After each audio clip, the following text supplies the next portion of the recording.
Hello everyone. So today we are going to start with the first chapter of class 10 English, A Letter to God. Congratulations to all the class 9 students who have been promoted to class 10, and hopefully I think this year we will be having board exams according to the previous years. और शायद से आपका जो syllabus होगा वो complete syllabus ही आएगा. So we have to work very hard and with this enthusiasm and motivation we are going to start with our first chapter, A Letter to God. Has anyone ever thought of writing a letter to God? हम में से बहुत से लोग या बहुत से students या तो गॉड में विश्वास करते होंगे या नहीं करते होंगे. And if we believe in God we often think of writing a letter to him. But कहीं ना कहीं हमारा माइंड क्योंकि इतना साइंटिफिकली सोचता है या लॉजिकली सोचता है, तो हम सोचते हैं कि गॉड हमसे कभी बात तो नहीं करेगा. This chapter is all about writing a letter to God. But I also request all of you, all the students, whether you believe in God or not, you already know how to write a letter. So I request you to write a letter to God, describing your feelings, describing your thoughts. If there is any question that you wish to ask to God, write a letter. If there is something request you want to put forward to God, write a letter. But do write a letter and feel as if God really exists. So this chapter is about G.I. Fuentes. We will talk about the author later on. Let us go to the before you read section first. Okay, they say faith can move mountains, but what should we put our faith in?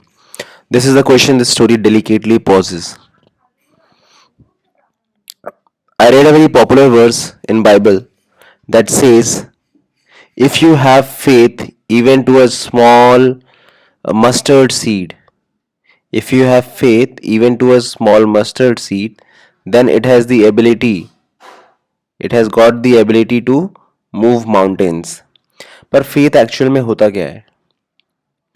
Faith होता है absence of doubt. ठीक है, जब आपके मन में किसी भी प्रकार का कोई डाउट नहीं होगा तो उसी को हम फेथ कहते हैं. जैसे मान लो छोटा सा एग्जांपल लेता हूं. इफ आई से कि बेटा ये 10 क्वेश्चंस हैं, ये आप प्रिपेयर करके जाओ एग्जाम के लिए और इससे बाहर कुछ नहीं आएगा. ठीक है, अब क्वेश्चन पेपर कोई और बना रहा है, क्वेश्चन पेपर मैं नहीं बनाऊंगा. क्या आपका मन कभी मानेगा कि सिर्फ यही 10 क्वेश्चंस एग्जाम में आएंगे? नहीं मानेगा. तो आपके मन में हमेशा डाउट रहेगा. अगर आप पूरी तरीके से ट्रस्ट कर भी लो फिर भी आपको डाउट रहेगा कि सर हमें क्यों बताएंगे ये क्वेश्चन आंसर्स. तो फेथ जो होता है ना, वो एब्सेंस ऑफ डाउट होता है. जब आप किसी इंसान पर कंप्लीट ट्रस्ट करते हैं, ब्लाइंड ट्रस्ट तो नहीं कहूँगा, बट आप कंप्लीटली उस पर कंप्लीट फेथ रखते हैं, जहाँ पे आपको किसी तरह का कोई डाउट नहीं होता, तभी हम उसको क्या कहेंगे कि आपके अंदर फेथ है. सो to have 100% faith, it is very very very difficult because we are humans and we need proof for everything. हमें हर चीज़ के लिए प्रूफ चाहिए होता है. लेकिन आप देखोगे बहुत से ऐसे फॉलोअर्स होते हैं, बहुत से ऐसे गुरु के फॉलोअर्स होते हैं जो बहुत विश्वास रखते हैं, उनमें बहुत फेथ रखते हैं, पर फेथ की भी कहीं ना कहीं एक लिमिटेशन होती है. So here we are going to see what kind of faith we are talking about and which kind of letter we are talking about. Who has written this letter to God? Let us move further. Lencho is a farmer who writes a letter to God when his crops are ruined, asking for 100 pesos. Pesos वहाँ की currency है और Lencho है एक farmer. उसकी जो crops है वो कम्प्लीटली क्या हो गई है? रुइंड हो गई है. और इसीलिए उसने क्या किया है? he has written a letter to God asking for 100 pesos. 100 pesos he is asking from the God. Does Lencho's letter reach God? Does God send him the money? Think what your answers to these questions would be and guess how the story continues before you begin to read it. So the first question arises is, अगर वो letter लिख भी रहा है तो वो letter देगा किसको? Who will send a letter to God? और God का एड्रेस क्या है? किस एड्रेस पे उसको भेजेगा? Whenever we think about God, we all look towards the sky. हम सब स्काई की तरफ देखते हैं. तो ये लेटर कौन ले जाएगा, कहाँ ले जाएगा, और क्या उसका रिप्लाई आएगा भी. Let us find it out. Now there is an activity given on this page. Let us read it once. One of the cheapest ways to send money to someone is through the post office. This is true. Right now we have Google Pay, we have Phone Pay, right? We have so many digital transaction. पर वहाँ पे इससे बहुत पहले ऐसा नहीं होता था. हम मनी ऑर्डर के ज़रिए पैसा भेजते थे. तो सपोज़ किसी को दिल्ली से मुंबई पैसे भेजने हैं तो वो पोस्ट ऑफिस जाएगा. पोस्ट ऑफिस में वो मनी ऑर्डर डालेगा और फिर यहाँ पूरा रास्ता ये पैसे ट्रैवल करके फिर इस इंसान तक पहुँचेगा. तो ये सब कुछ पॉसिबल होता था through post office. Have you ever sent or received money in this way? Here's what you have to do. As you read the instructions, discuss with your teacher in class the meanings of these words: counter, counter clerk, appropriate, acknowledgement, counterfoil, record. Consult a dictionary if necessary. Are these words corresponding to these English words in your languages? अगर आप लोग कभी post office नहीं गए, so I request you to go to your post office, nearest post office once, and see how everything works there. So there are several terms mentioned here. जैसे counter, आप bank भी जाते हैं तो हर काम के लिए अलग अलग काउंटर्स होते हैं. सिमिलरली पोस्ट ऑफिस में भी हर काम के लिए अलग अलग काउंटर्स बने होते हैं. Inside the post office go to the counter marked money order. अब जब हम पोस्ट ऑफिस में गए हैं तो हम जाएंगे मनी ऑर्डर वाले काउंटर पे. Buy a money order form by paying 50 पैसे. 50 पैसे अब नहीं चलते, बट पहले 50 पैसे भी यूज़ हुए जाते थे. So by a money order form by paying 50 पैसे to person behind the counter. फिर in the appropriate boxes in the form आपको नेक्स्ट पेज पे मिलेगा. Preferably in block letters. Pay the counter clerk the amount of money to be sent along with charges. Take back the MO acknowledgement counterfoil for your record. अब जब आप पैसे submit करेंगे तो obviously आपको भी कुछ प्रूफ चाहिए. जैसे आप बैंक जाते हैं तो जब आप पैसे डिपॉजिट करते हैं तो वो आपको बैंक एम्प्लॉय क्या करता है, उसका एक पोर्शन आपको दे देता है जिससे प्रूव होता है कि आपने जो है बैंक में आके पैसे सबमिट किए थे. अब देखिए ये कंप्लीट फॉर्म है. Fill out the money order form given below using the clues that follow the form. अब ये डिपार्टमेंट ऑफ पोस्ट इंडिया का मनी ऑर्डर फॉर्म है. ऊपर आप देख सकते हैं 50 पैसे लिखा हुआ है. आप कितने पैसे आप पे कर रहे हैं, किसको पे कर रहे हैं, यहाँ वर्ड्स में लिखेंगे, यहाँ न्यूमेरिकल में लिखेंगे, फिर उसका पिन कोड लिखेंगे, अपना सिग्नेचर डालेंगे. उसके बाद फिर ऑफिशियल यूज़ के लिए यहाँ पे दिया हुआ है, यहाँ पोस्ट मास्टर के सिग्नेचर्स होंगे, असिस्टेंट के सिग्नेचर्स होंगे, ठीक. फिर सिग्नेचर ऑफ पेई होंगे, विटनेस के सिग्नेचर होंगे, और ये है नीचे मनी ऑर्डर एक्नॉलेजमेंट. तो यहाँ पे सेंडर्स नेम और एड्रेस होगा, रिसीव्ड रुपीज़, ये आपको साइन करके आपको एक्नॉलेजमेंट फॉर्म मिल जाएगा. Think about who you will send the money to and how much you might want to send money for a magazine subscription or to a relative or a friend. Or you may fill out the form with yourself as sender and your partner as receiver. Use a part of your pocket money and submit the form at the nearest post office to see how it is done. See how your partner enjoys getting money by post. Notice that the form has 3 parts. तो हमने 3 parts देखे हैं form के. पहला है money order form, दूसरा है official use के लिए, और तीसरा है एक्नॉलेजमेंट. तो पहला फॉर्म आप भरेंगे, दूसरा ऑफिस भरेगा, और फिर आपको एक एक्नॉलेजमेंट मिल जाएगा. What would you right in the space for communication. अगर आपको कोई एडेड डिटेल्स डालनी है, कुछ आपको कोई मैसेज छोड़ना है, तो आप स्पेस फॉर कम्युनिकेशन में अपना वो मैसेज भी यहाँ पे डाल सकते हैं. Now complete the following statements. In addition to the sender the form has to be signed by the. वहाँ पे आपको और भी सिग्नेचर्स मिल रहे हैं पोस्ट मास्टर के, असिस्टेंट के, तो वो आप मेंशन करेंगे. The acknowledgement section of the form is send back by the post office to the receiver after the payee signs it. ठीक है, तो यहाँ पे आप उसको जब फॉर्म फिल कर लेंगे पूरा, उसके बाद डिटेल्स को भरिए. The space for communication section is used for any added details. The form has 6 sections. The sender needs to fill out and the receiver. तो सेंडर कितने सेक्शन फिल करेगा और रिसीवर कितने सेक्शन फिल करेगा, उस form में देख करके आप इसको फिल करिए. Now let us go ahead with the chapter. The house, the only one in the entire valley, sat on the crest of a low hill. From the height one could see the river and the field of ripe corn dotted with the flowers that always promised a good harvest. The only thing the earth needed was a downpour or at least a shower. Throughout the morning, Lencho, who knew his fields intimately, had done nothing else but see the sky towards the northeast. अब आप इस पूरे portion में देखो, crest का मतलब होता है टॉप ऑफ अ हिल. देखिए, किसी भी फार्मर के लिए जो वाटर है वो बहुत इंपॉर्टेंट है. और वाटर का मतलब यहाँ पर रेन से है, क्योंकि जो नेचुरल रेन ड्रॉप्स आती हैं उससे बढ़िया इरिगेशन कोई नहीं कर सकता. और रेन जो है फार्मर के लिए, उसकी क्रॉप की प्रोडक्शन के लिए, it's a most important thing. I don't know how many of you seen लगान मूवी. तो लगान में भी जब पहली बार बारिश आती है तो कितने लोग खुश होते हैं. ठीक है, जो फर्स्ट रेन होती है उसको देखकर फार्मर बहुत ज़्यादा खुश होता है. क्यों? क्योंकि दिस शोज कि उसने जितना हार्डवर्क पूरे साल अपने फील्ड पे किया है उसके पे आउट का टाइम आ गया है.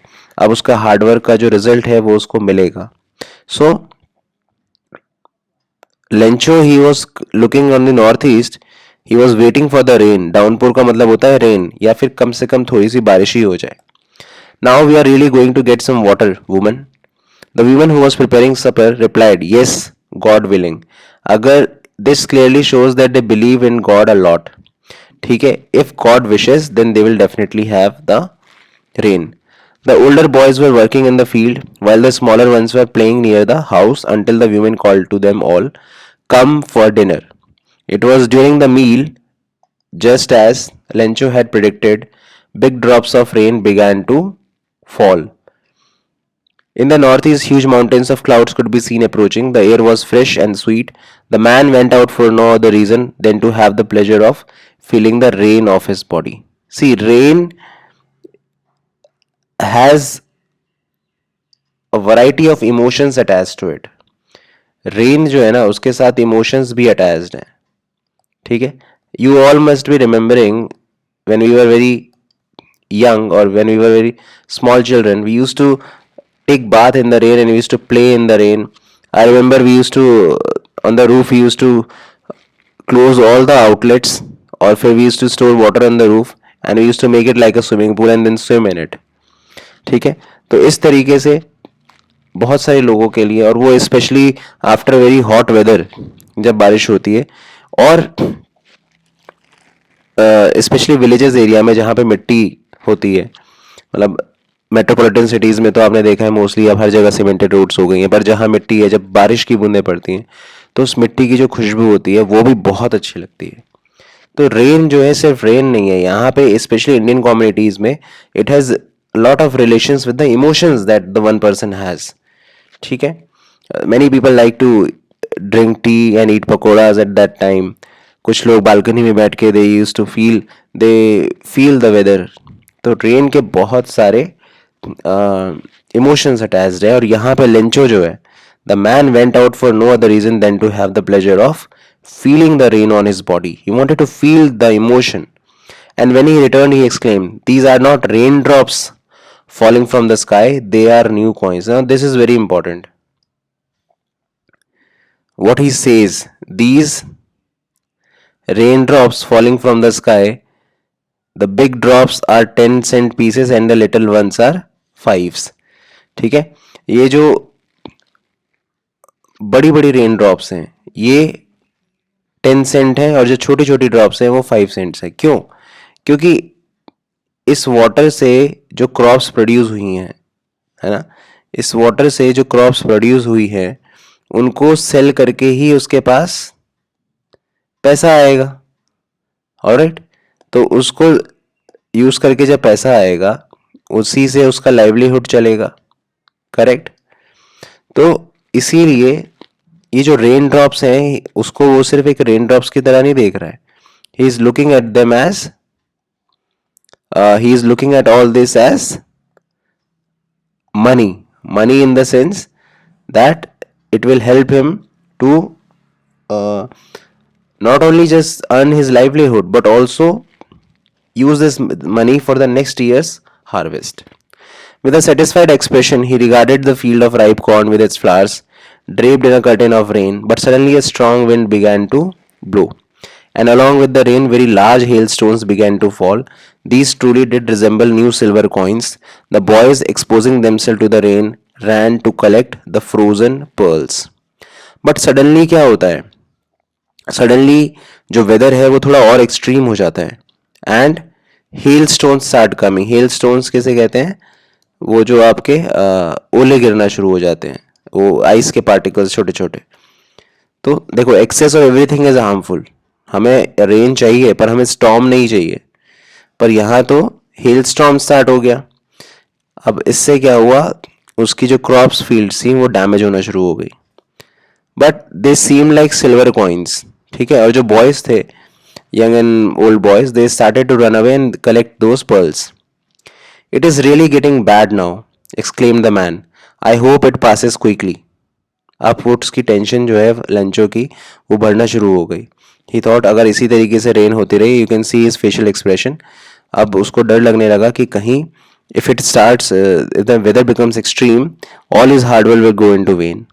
It did not pass quickly. For an hour the hail rained on the house, the garden, the hillside, the cornfield, on the whole valley.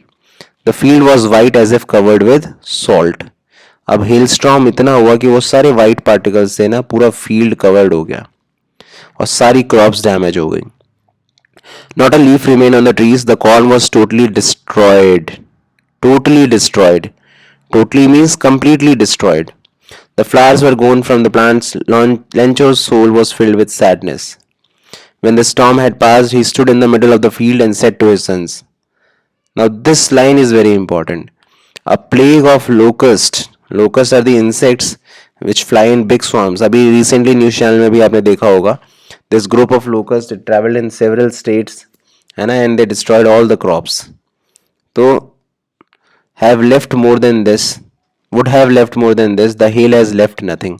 उसने कहा कि अगर लोकेस्ट का भी अटैक हुआ होता ना, तब भी मेरे फील्ड में कुछ ना कुछ अमाउंट बच जाता, लेकिन हेल स्टॉर्म की वजह से nothing is left now. This year we will have no corn. उसका कॉर्न का फील्ड था और इस साल कोई कॉर्न नहीं होगा.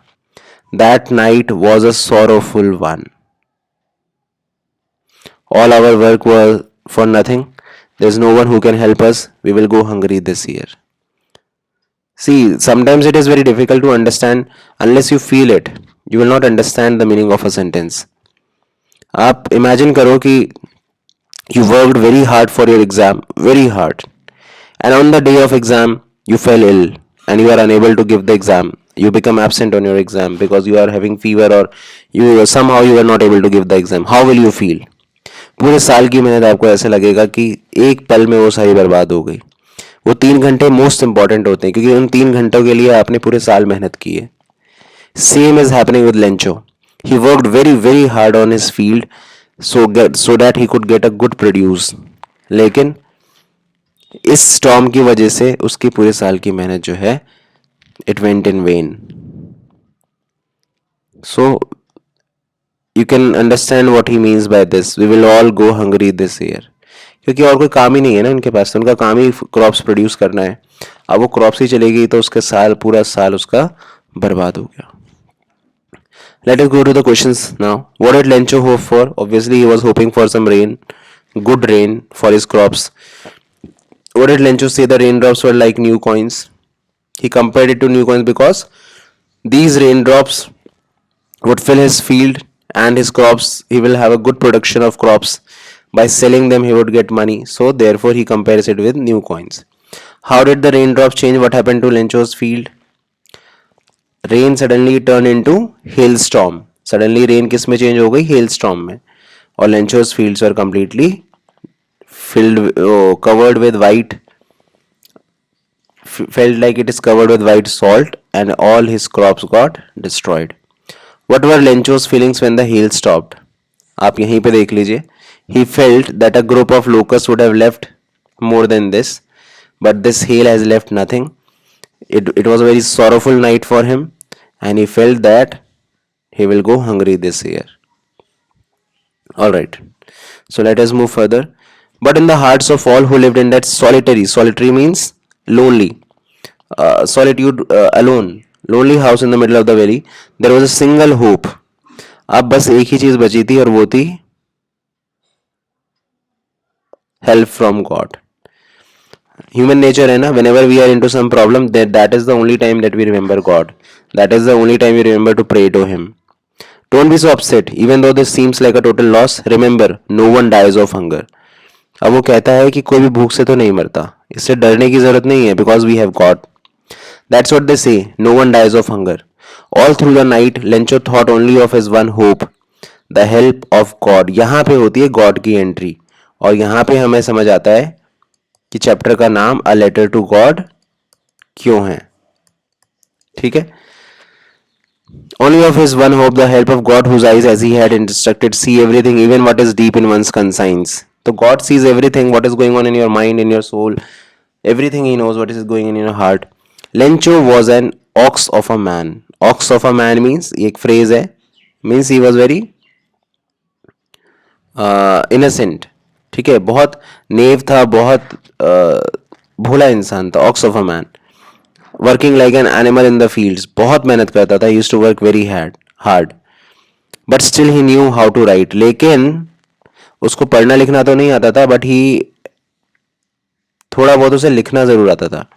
The following Sunday at daybreak, he began to write a letter which he himself would carry to town and place in the mail. It was nothing less than a letter to God. अब देखते हैं उसने क्या लिखा. God, he wrote, if you don't help me, my family and I will go hungry this year. I need 100 pesos in order to sow my field again and to live until the crop comes, because the hailstorm. ठीक है, Latin American countries की currency होती है pesos, वही उसने मांगी God से. He wrote to God on the envelope, put the letter inside and still troubled went to town. At the post office he placed the stamp on the letter and dropped it into the mail box. अब ये letter तो वो God को refer कर करके post office में दे आया. One of the employees who was a postman and also helped at the post office went to his boss laughingly, heartily and showed him the letter to God. देखो यहाँ पे क्या है, यहाँ पे पोस्टमैन जो है वो लॉजिकली सोच रहा है, और लेंचो जो है वो अपने फेथ के बारे में सोच रहा है. समझ गए. पोस्टमैन कह रहे गॉड, गॉड को लेटर कौन लिखता है भाई, तो he is laughing and he went to his boss. Never in his career as a postman had he known that address. उसको तो एड्रेस पता ही नहीं है. ठीक है. The post master, a fat amiable means friendly, amiable fellow also broke out laughing, but almost immediately he turned serious and tapping the letter on his desk commented, what faith. This line is very important. What faith. I wish I had the faith of the man who wrote this letter, starting up a correspondence with God. क्या किसी का faith इतना strong हो सकता है कि वो भगवान से बात करने की कोशिश करे और उसको लेटर लिखे. तो इतना इम्पोर्टेंट, इतना स्ट्रांग फेथ किसी के अंदर है, काश मेरे अंदर भी होता. So in order to not to shake the writer's faith, अब वो नहीं चाहता था कि जो लेंचो का फेथ है गॉड में वो ब्रेक हो जाए. The post master came up with an idea, answer the letter, but when he open it was evident and to answer it he needed something more than the goodwill, ink and paper. तो answer करने के लिए आपको सिर्फ एक goodwill, ink और paper नहीं चाहिए, आपको 100 pesos भी चाहिए. But he stuck to his resolution. He asked for money from his employees. He himself gave part of his salary, and several friends of his were obliged to give something for an act of charity. तो उनके लिए तो ये एक social service थी, एक act of charity थी. तो उन्होंने बोला ठीक है, हम सब मिल करके 100 pesos का जुगाड़ करके and we will give an answer to this letter. It was impossible for him to gather together the 100 pesos, so he was able to send the farmer only a little more than half. 100 pesos तो नहीं दे पाएंगे, पर उन्होंने 50 pesos से थोड़ा सा ऊपर arrange करके दे दिया. He put the money in an envelope addressed to Lencho and it with the letter containing only a single word as a signature, God. तो रिप्लाई में उन्होंने कुछ ज़्यादा नहीं लिखा, बस वहाँ पे नीचे लिख दिया God. Who or what did Lencho have faith in? He had faith in God. What did he do? He wrote a letter to God asking for help. Who read the letter? The postman read the letter and then he took the letter to his boss. What did the postmaster do then? The postmaster, what he did? They decided to help, and for that help they needed more than goodwill, ink and paper. So all the employees, they collected some amount of money. तो वो पूरे पैसे तो नहीं कर पाए, but around 50 पैसे के आसपास, पैसे उसके आसपास उन्होंने अरेंज किया, लेटर को लिखा और नीचे गॉड करके साइन करके दे दिया. The following Sunday, Lencho came a bit earlier than usual to ask if there was a letter for him. It was a postman himself who handed the letter to him, while the postmaster, experiencing the contentment of a man who was performed a good deed looked on from his office. अब postmaster तो बहुत खुश है, उसे लग रहा है कि उसने बहुत अच्छा काम किया है, he did a good thing, act of charity किया है. Lencho showed not the slightest surprise on seeing the money, such was his confidence. Lencho को कुछ सरप्राइज नहीं हुआ. जैसे एक होता है ना कि आपने मान लो, चलो इसलिए मैं कह रहा था आपके मन में डाउट है तो कंप्लीट फेथ नहीं है. आपने सोचा चलो गॉड को लेटर लिख के देखते हैं, आंसर आएगा तो देखते हैं. वो चेक नहीं कर रहा था, उसे भरोसा था कि पैसे आएंगे. He had complete faith, confidence था उसे कि पैसे आएंगे. तो उसको कोई शॉक नहीं लगा या वो सरप्राइज नहीं हुआ. वो तो बोला ये तो आने ही थे. But he became angry when he counted the money. God could not have made a mistake, nor could he have denied Lencho what he had requested. Immediately, Lencho went up to the window to ask for paper and ink. On the public writing table, he started to write with much wrinkling of his brow caused by the effort he had to make to express his ideas. When he finished, he went to the window to buy a stamp which he licked and then affixed to the envelope with a blow of his fist. The moment the letter fell into the mailbox, the postmaster went to open it. It said, God, of the money that I asked for, only 70 pesos reached me. Send me the rest since I need it very much. But don't send it to me through a mail because the post office employees are a bunch of crooks. Lencho. अब Lencho जो है एक second letter लिखता है और उस letter में वो क्या करता है, पोस्टमास्टर को क्या बोलता है, crook. Crook means evil people, जो कुछ गलत काम करते हैं. उसे लगा गॉड ने तो 100 पेसोस ही भेजे होंगे, लेकिन ये पोस्टमास्टर्स ने 30 पेसोस ले लिए होंगे. तो कह रहा है इस बार आप इनके जरिए मत भेजना, इस बार मुझे डायरेक्टली पैसे भेजना या किसी और तरीके से भेजना. I don't know how what the postmaster and the postman must have felt after this, क्योंकि एक तो उन्होंने एक अच्छा काम किया और उन्हीं को लेंचो बुरा बता के चला गया. So it's not their fault, not is it Lencho's fault. Lencho का फेथ इतना स्ट्रांग है और पोस्टमास्टर ने तो अपनी तरफ से जो हो सका वो किया. Was Lencho surprised to find a letter for him with money in it? No, not at all. What made him angry? Because he found that 30 pesos are less in the envelope and he thought कि postmaster वगैरह ने इन्होंने 30 pesos ले लिए. Who does Lencho have complete faith in? God. Which sentence in the story tell you this? Because when he writes a letter to God and when he feels that only God can help me, तो ये कुछ sentences है जहाँ पे पता चलता है कि लेंचो को God में complete faith था. Why does the postmaster send money to Lencho? Because they wanted to help Lencho and they didn't want to break the faith that Lencho had in God. Why does he sign the letter of God? ताकि Lencho को ये लगे कि God ने ही reply भेजा है. Did Lencho try to find out who had sent the money to him? No, he thought that the money came by God only.